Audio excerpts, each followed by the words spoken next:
Dear colleagues, ladies and gentlemen, dear friends, welcome to Europe Day. I think I need my glasses. Can't do without anymore. It is a pleasure to have you here. Thank you for having accepted the invitation by Brigitte and myself to celebrate Europe Day together.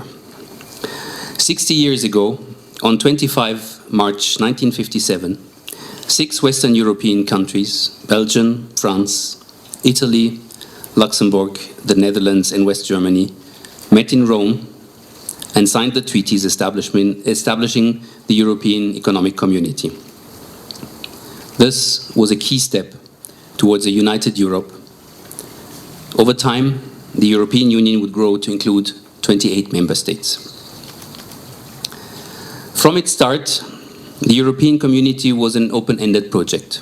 It was designed to include more and more member states willing and capable to join, and designed to expand to more and more areas of cooperation and joint action.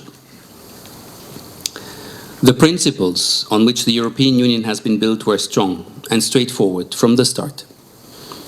The European Union is a union of states respecting and effectively putting into practice the principles of democracy, human rights, and the rule of law.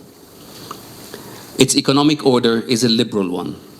The common market is based on freedom, the 4 freedoms of movement, of goods, of service, of people, and of capital. The European liberal economic order, however, is checked with provisions guaranteeing social and ecological standards considered essential by its citizens. Equally important, the European Union has challenged the traditional approach to security. Security in a European perspective needs to be organized collectively.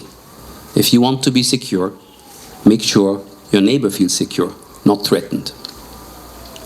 All these principles inspire and guide Europe not only within, but also in our interaction with the world. Europe stands for a rules-based international order, for multilateralism, and for international cooperation. We stand for sustainable development, inclusive societies, for human rights and democracy, and for the fight against inequalities. The European Union has been a remarkable success story. Our continent, previously ravaged by political instability, by rivalry and recurrent wars between nations, has been living through a period of peace, security and prosperity unprecedented in history. Recently, the European project is facing new challenges. The euro crisis still warrants a response on the institutional level, beyond the necessary and effective emergency measures taken to mitigate the immediate effects of the crisis.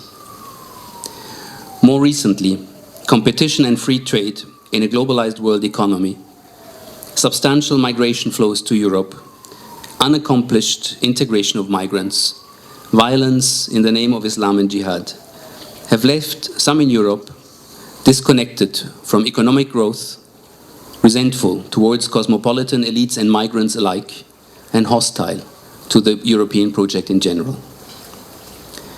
We're noticing a worrying rise in xenophobia, anti-Semitism, and Islamophobia in Europe. Right-wing political parties are exploiting these resentments for political gains. Protectionism and social segregation are not the answers which will be given by Europe and by the European institutions to these challenges. There can be no doubt about it. The decision by the British people to leave Europe has been a major setback for all those who continue to believe in the merits of open borders and a competitive environment for businesses and in the benefits of improved coordination and cooperation at the international level.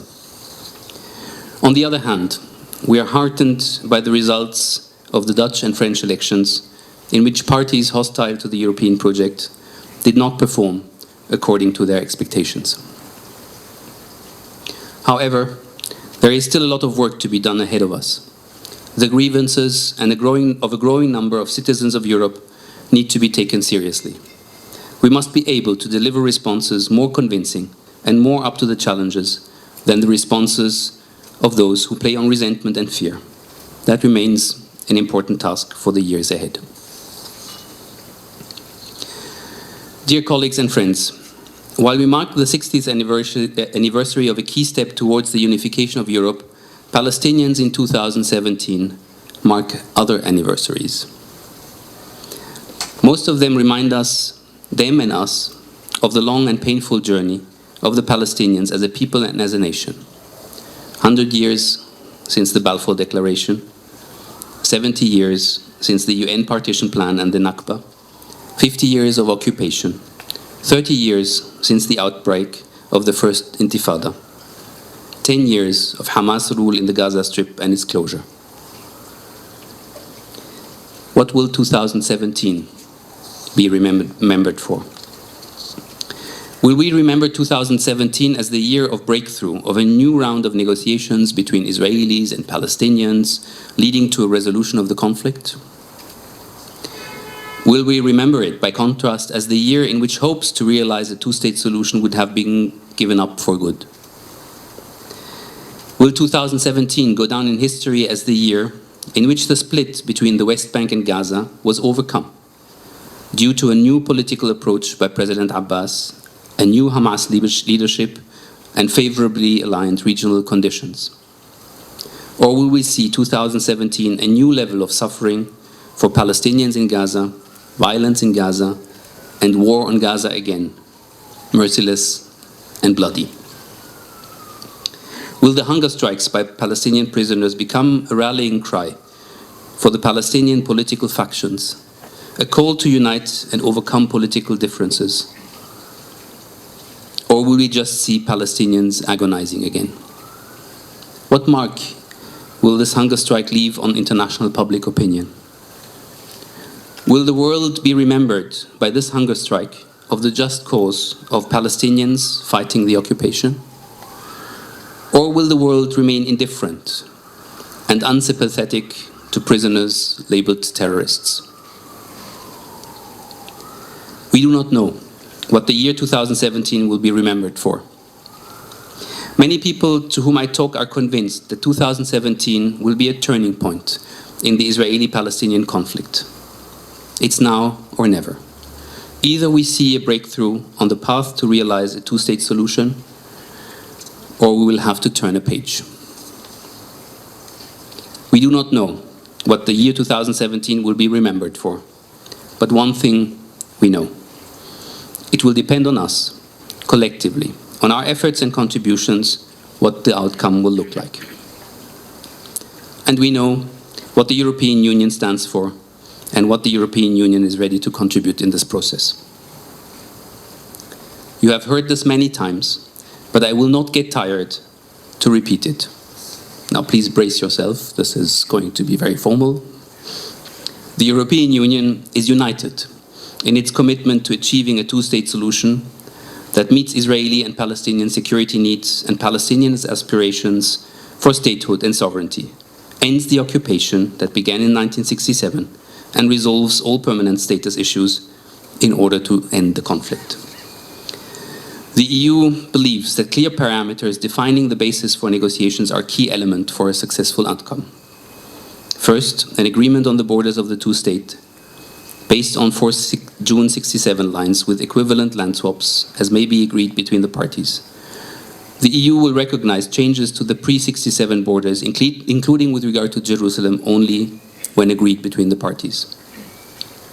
Second, security arrangements that, for Palestinians, respect their sovereignty and show that the occupation is over, and for Israelis, protect their security, prevent the resurgence of terrorism, and deal effectively with security threats, including with new and vital threats in the region. Third, a just, fair, agreed, and realistic solution to the refugee question. And fourth, fulfillment of the aspiration of both parties for Jerusalem. A way must be found through negotiations to resolve the status of Jerusalem as the future capital of both states. This has been, is, and remains the position of the European Union towards the Israeli-Palestinian conflict. So you can breathe again now, it's over. The European Union is ready to support the implementation of this vision not only politically, but also in practical terms. Over the years, the European Union has been and remains the most reliable and committed donor to the Palestinian Authority. Our annual budget for Palestine amounts to 300 million euros. This is the largest amount spent by the European Union in any country of our southern neighborhood.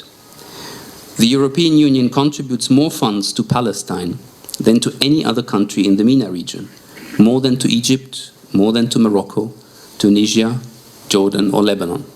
And it spends more funds per capita than anywhere else in the world. The European Union contributes this large amount of funds to underpin our political vision. Let me be clear at this juncture. Our contributions are an investment into the realization of a two-state solution. The European Union is not ready and is not going to provide funding for the ongoing Israeli occupation of Palestinian land and for the infrastructure of the occupation. Make no mistake, the continuation of our engagement is linked to the perspective that one day the occupation will end and a Palestinian state will see the light of the day. If that is not on the cards, then we will need to reconsider the engagements we undertook. Dear colleagues and friends, what will 2017 be remembered for? Certainly for all the big political events which will shape the geopolitical landscapes of Israel, Palestine, and its effects on the Levant and the MENA region. But I personally will remember 2017 as a year in which Brigitte and I lived in Palestine among Palestinian friends, sharing their dreams, sharing their frustrations, sharing their joy, sharing their tears. We will remember encounters with Palestinian political painters, filmmakers, actors, writers, poets, dancers. We will remember our friends who keep up the infrastructure for the arts to thrive, directors of cultural institutions, of cultural events and festivals, bookshop owners, and others. And we will remember colleagues, dedicated, willing to make a difference, ready to go the extra mile to find a solution to one of the most intractable conflicts around us. You all have enriched our lives. You have humbled us by who you are and what you stand for. We thank you all for that.